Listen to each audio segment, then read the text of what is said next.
সকাল সকাল উঠে চলে গেলাম ছেলের স্কুলের পিকনিকের জন্য রেডি হয়ে ড্রিম হলিডে।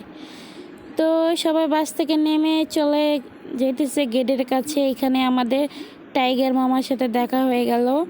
তো আমাদের আরও ক্লাসমেটের আম্মুরা সবাই মিলে আইসক্রিম খাচ্ছে গরমে। তো সবাই গাইস কেমন আছেন? আসসালামু আলাইকুম। এই তো উপরে দুইজন দেখতেই পারতেছেন, একদম হাত উঁচু করে দাঁড়িয়ে আছে। তো আমরা ভিতরে এন্ট্রি করে ফেললাম। এন্ট্রি করেই সাথে সাথে আমরা চলে গিয়েছিলাম ভূতের বাড়ি দেখার জন্য। এক্সাইটমেন্ট ছিল অনেক বাচ্চাদের, তো ভূতের বাড়ি দেখবে। তো বললাম চলো আগে একটু ঘোরাঘুরি করি, বলতেছে যে না আগে ভূতের বাড়ি দেখব। তো তারপর জোরাজোরি করে চলে গেলাম একটা রাইডে ওঠার জন্য। তো এই তো উঠে গেলাম রাইডে। এটার মধ্যে ওঠার কারণে আমরা পুরাটা ড্রিম হলিডে একদম সুন্দরভাবে দেখতে পারছি। তো আমার বাচ্চা বলতেছে এটার মধ্যে একটু ভালো লাগতেছে না, একদম নিবি নিবি নিবি নিবি ঘুরতেছে। তো বলতেছে সুইমিং করব।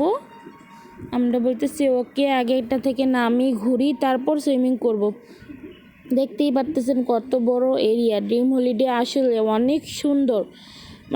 আমি ভাবছিলাম প্রথমেই, কিন্তু যাওয়ার পর যে এত সুন্দর একটা ভিউ, এত সুন্দর ফিল, যা বলার বাইরে। তো এই পাশে হয়েছে ভোটের জন্য ব্যবস্থা করা আছে। যারা যারা উঠতেছে সবাই উঠতেছে। এখানে হয়েছে দেখুন কত বড়, বলেন তো এটা কি? এটার নাম বলবেন সবাই, এটা কি? তারপর এই গ্রাম বাংলার দিকে চলে গেলাম। সবাই ঢেকিতে ধান ভাঙতেছে। তারপর এখানে দুইটা হাঁস দেখছি, এগুলো কি হাঁস সঠিক আমি জানি না। তো এই তো আমার ছেলে ভূতের বাড়িতে যাওয়ার জন্য এক্সাইটমেন্ট হয়ে গেছে। এই তো ভূতের বাড়ি ভাও। তো আমি চলে গেলাম ভূতের বাড়ি ছেলেকে নিয়ে। এই তো যাচ্ছি ভূতের বাড়িতে। তো আমি প্রথমে ভয় পাইনি, কিন্তু লাস্টে আমি অনেক ভয় পেয়ে গেছিলাম।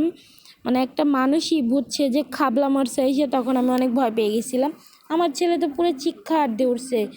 তো অনেক ভয় ভীতি নিয়ে আমরা বের হয়ে আসলাম ভূতের বাড়ি থেকে। এই তো দেখতেই পাচ্ছেন ভূত বসে আছে, যা বলার বাহিরে। আমরা অনেক, যারা এই ড্রিম হলিডে যাবেন সত্যি কথাই ভূতের বাড়িতে ঢুকবেন, কারণ অনেক ভালো, অনেক সুন্দর একটা জায়গা।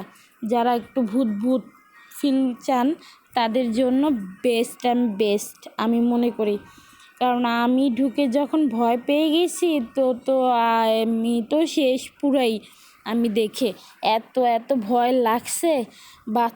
আমার সামনে বাচ্চাগুলো ছিল, ওরা সবাই চিকড়ি শুরু করে দিয়েছে। তারপর আমিও একদম অনেক ভয় পেয়ে গেছি, যা বলার বাহিরে।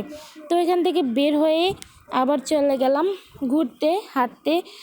এখানে হাঁটার ঘোরা ছাড়া কোনো কাজ নেই। এখানে এই যে গ্রামের যে দৃশ্যটা, ব্যাড লাক আমরা এই বোর্ডের মধ্যে উঠতে পারিনি, কারণ অনেক লম্বা সিরিয়াল ছিল। তো আমরা মাটির তলদেশ থেকে আরেক পাশে বের হয়ে গেলাম। তারপর বুলেট ট্রেনে উঠলাম। বুলেট ট্রেনে অনেক ভালো লাগলো। তো ভূতের গুহার মধ্যে গেলাম।